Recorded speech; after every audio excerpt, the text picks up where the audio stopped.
pessoal, tudo bem com vocês? Eu sou Maísa Barbosa, esse é o canal Trama Literária. E hoje eu tô aqui para falar do último livro que eu finalizei a leitura, que é Baixo Esplendor, do Marçal Aquino. Marçal Aquino é mais conhecido pelo Eu Receberia as Piores Notícias dos Seus Lindos Lábios, que aliás ele escreveu 16 anos antes desse aqui, e Baixo Esplendor marca a volta do Marçal Aquino para a escrita literária, olha só. Para quem gosta de literatura policial, eu indico muito, tem que ler Baixo Esplendor, que é uma narrativa maravilhosa, mas se você, como eu, não é tão acostumado ou acostumada assim a ler romance policial, narrativa policial, fica aqui a indicação também, porque a história é muito bem construída e tem muitos outros temas e outros assuntos para além do aspecto de desvendar um crime, de encontrar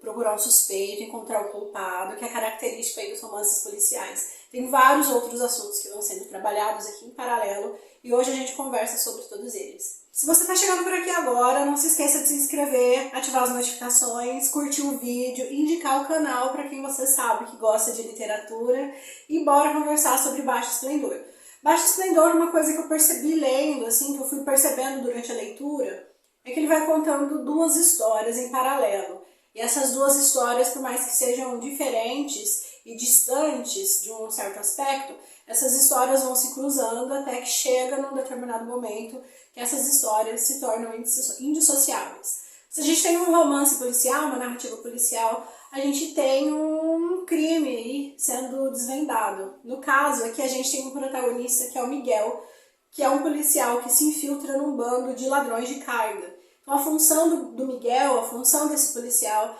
é encontrar o máximo de provas que ele consiga para incriminar o pessoal desse bando e encontrar dentro desse bando no qual ele está infiltrado o maior número de pessoas responsáveis e que estejam envolvidas dentro desse crime para poder prender bastante gente. Então a ideia central, a história central é essa, que vai mostrar os percursos que esse protagonista, esse policial, vai passando para poder chegar dentro do seu objetivo, que é prender o maior número de pessoas possível que esteja envolvida com esse universo aí de roubo de carga. A outra história que vai sendo contada em paralelo também é sobre o Miguel. Miguel, quando ele vai se aproximando desse universo, uma das primeiras coisas, um dos primeiros atravessamentos que vai acontecer na história dele, é ele se apaixonar pela irmã do líder do bando. Então a gente tem o líder do bando, que é o Ingo, e ele se apaixona pela Nádia, que é a irmã desse líder.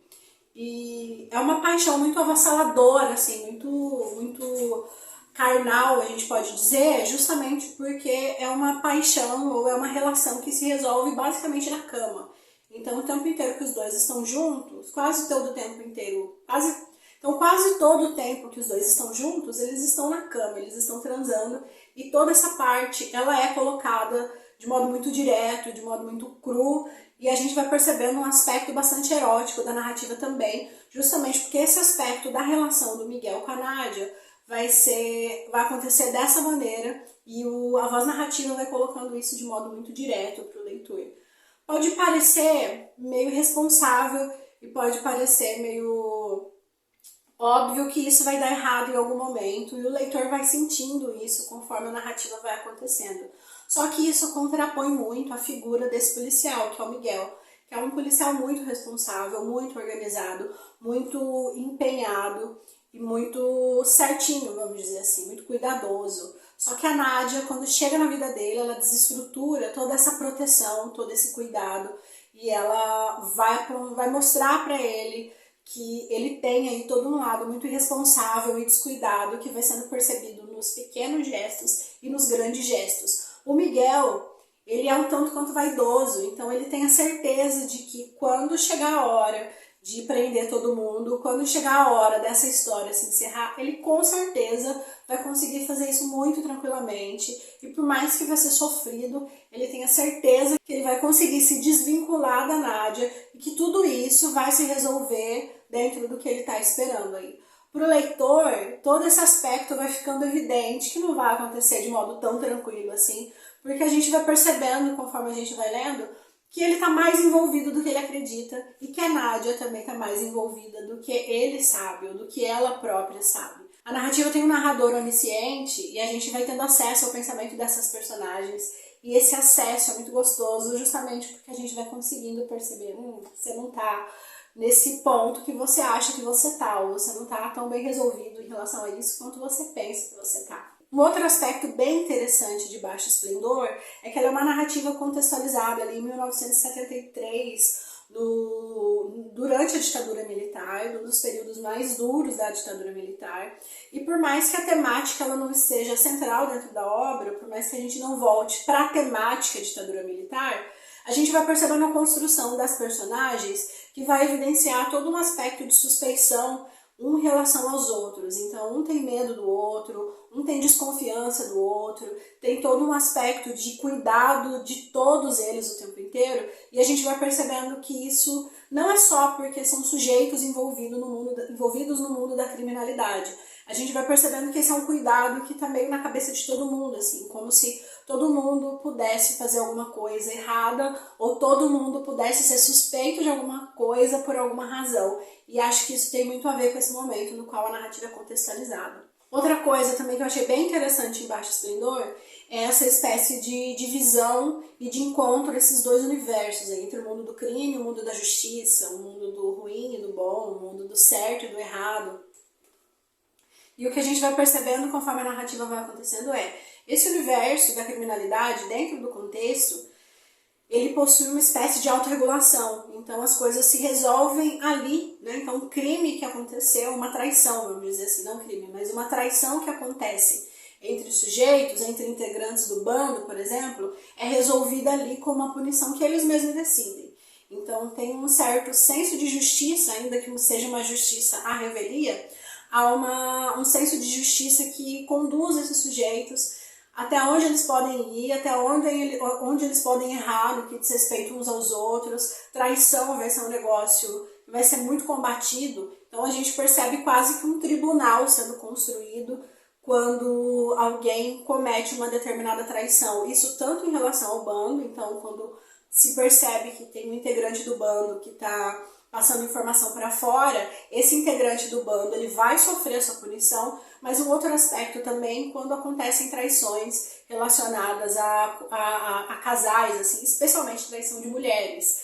Então, quando uma mulher trai seu marido tá ali, é daquele bando ou é desse universo, essa mulher ela vai sofrer também uma determinada punição, justamente porque é como se fosse uma coisa muito absurda, muito errada, e que precisa de uma reparação, porque vai mexer aí com o brio, com o ego, com aspectos relacionados à vaidade aí desses sujeitos. Então a gente percebe que é um universo que se autorregula, que funciona de maneira independente, mas que não funciona sem um certo apoio ou sem um certo respaldo desse universo da justiça. Então a gente vai perceber em vários momentos que esses universos que são distantes, na verdade, eles não são tão distantes assim, justamente porque eles possuem certas confluências, certos atravessamentos, e esses atravessamentos vão mostrar que o bem e o mal, ou que o certo e o errado, ou que o mundo do crime e o mundo da justiça não estão tão separados como às vezes a gente acredita que eles estão.